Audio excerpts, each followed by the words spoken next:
The Kraveth war captain's hands were shaking when he opened the airlock to what remained of Outpost Theta 9. He had seen death before. He had commanded fleets that turned moons into gravel.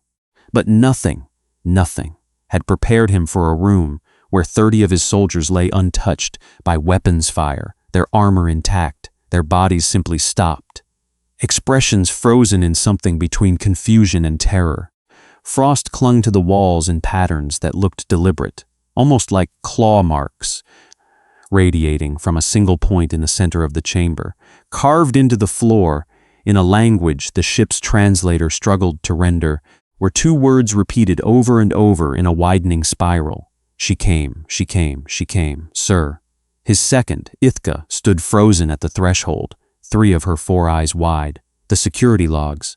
You need to see them. The captain almost refused. Some part of him, the ancient reptilian part that had survived 400 years of Kraveth military doctrine, screamed at him not to look. But command required looking. Command always required looking. The footage showed nothing at first, just the outpost mess hall. Soldiers laughing over rations, mundane and ordinary. Then the lights flickered. Once, twice, and when they steadied, there was a woman standing in the doorway who had not been there a moment before. She was small, unarmored, silver hair loose around a face lined with age, wrapped in a shawl that seemed to drink the light around it. She smiled, and it was the smile that made Ithka gag and turn away. A smile that held no cruelty and no mercy, only a terrible, patient hunger, like a grandmother who had been very disappointed in her children. "Vi голодny?" She asked the room, in a language that predated the Kraveth's first starflight by 10,000 years. "Are you hungry?" Then the recording dissolved into screaming, and the captain switched it off with hands that would not stop trembling. 3 days earlier, none of this had begun to make sense yet, and to understand how the galaxy's most feared armada came to be humbled by 2 beings humanity itself had once used to frighten its own children to sleep. You have to go back to the moment the Kraveth Dominion decided humans were beneath contempt. The Grand Assembly of the Kraveth Dominion convened aboard the Voice of Conquest, a warship so vast it cast a permanent eclipse over the human colony of New Kepler below. Ambassador Rin Osei stood alone on the assembly floor.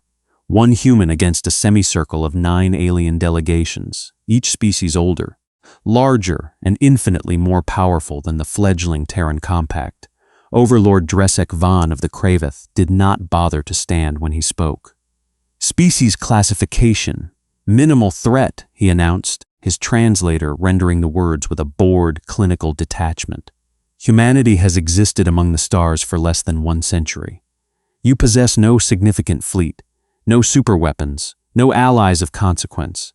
You are Ambassador, an insect that has wandered onto a battlefield of giants." Laughter rippled through the assembly, the wet clicking laugh of the scorn, the low resonant hum of the Vashtai. Rin did not flinch. "You have 30 days to seed New Kepler and its surrounding systems," Dresek continued. "Or the Dominion will take them by force. Do not mistake our patience for weakness, human.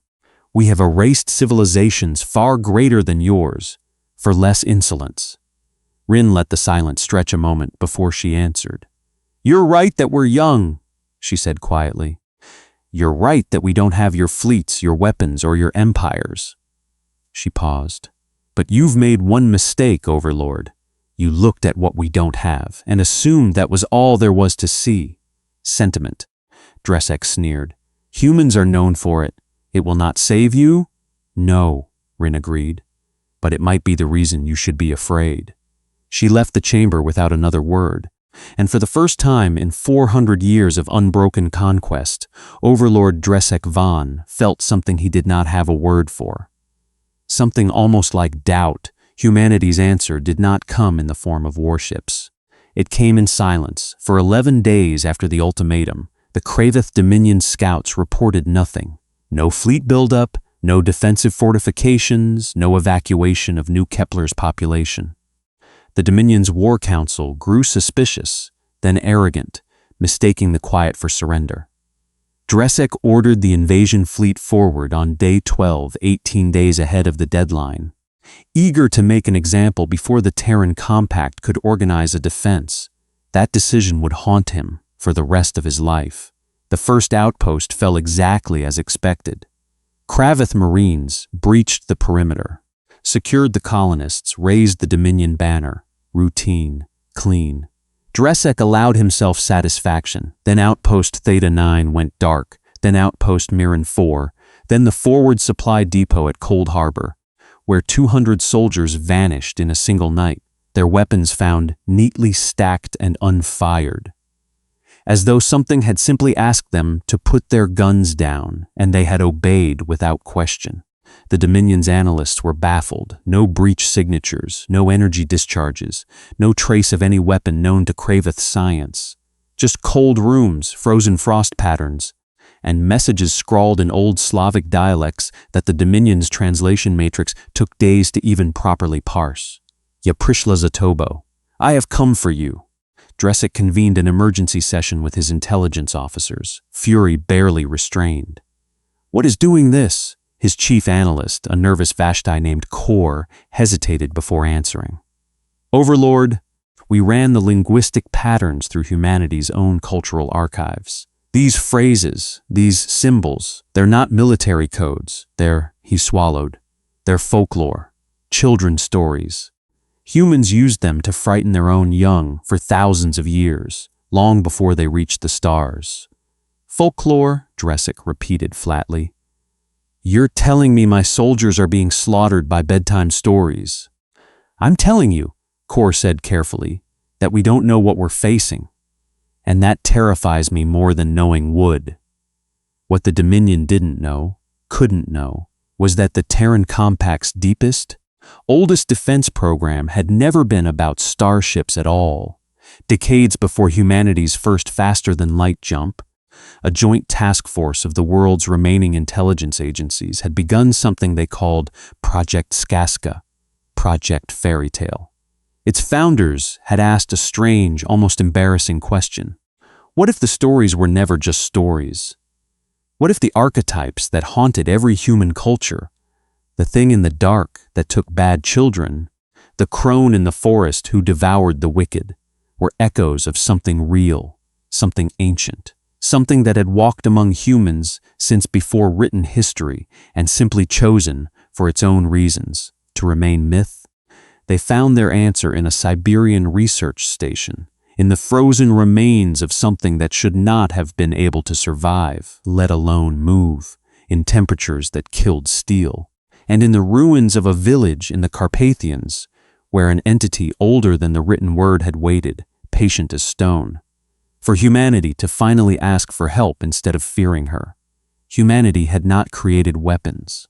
It had made peace with what already hunted in the dark corners of its history, and asked, humbly, if they would stand between humanity and the stars. The Boogeyman had said little. He rarely did. Baba Yaga had only smiled that terrible, patient smile and said, "Bring me children who need protecting, and I will show your enemies what real hunger looks like." Dresek Von met her 3 days before the end of the war.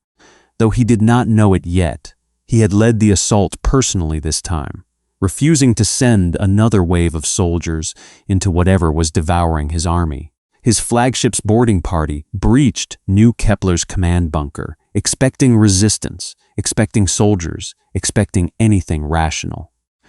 Instead, they found an old woman sitting calmly in a wooden chair that should not have existed on a starship, knitting something from thread that seemed to absorb the light around it, and a tall, impossibly thin figure standing motionless in the shadows behind her, its presence pressing down on the room like a held breath before a scream. "Overlord Dresek Von," the old woman said without looking up from her knitting, her voice carrying easily despite its softness. "You've killed a great many things in your 400 years. Empires, species, children who never got the chance to grow old." She finally raised her eyes, and they were black from edge to edge, ancient in a way that made Dresek's 400 years feel like the blink of an insect's eye. "I have been waiting a very long time for someone like you to visit." What are you? Dresek demanded, weapon raised, voice cracking despite himself. I am what your species invents when it runs out of monsters of its own, she said, setting down her knitting. I am what humanity remembers when it forgets it was ever afraid of the dark. And you, she rose slowly from the chair, and the temperature in the room began to plummet. You have spent 4 centuries teaching the galaxy that fear is a weapon only the strong may wield. The boogeyman moved for the first time, and Dresek's soldiers began, one by one, to simply stop. Humanity did not send warships to answer you, Overlord, Baba Yaga said, almost gently. They sent their nightmares, and nightmares, unlike your fleets, have never once needed permission to be merciful. Dresek Von surrendered the following morning, not because his fleet was broken, though it was, but because he had looked into eyes older than his species' entire recorded history and understood, finally, viscerally, what every human child had always somehow known, that some things in the dark are not there to be feared by the innocent. They are there to protect them. The Dominion withdrew from Terran space within the month. The story spread across 100 worlds in whispers first, then formal diplomatic warnings. Do not mistake humanity's youth for weakness. They have been making peace with monsters since before they could write. Rin Osei stood once more before the Grand Assembly, and this time no one laughed. You called us insects, she said simply. But even insects remember what walks in the dark. We just decided, a long time ago, to become friends with it instead of running. Somewhere in the cold beyond the Assembly's viewport, an old woman finished her knitting and smiled a smile that no longer needed to be terrible. Because for the first time in 10,000 years, she had finally found someone worth protecting.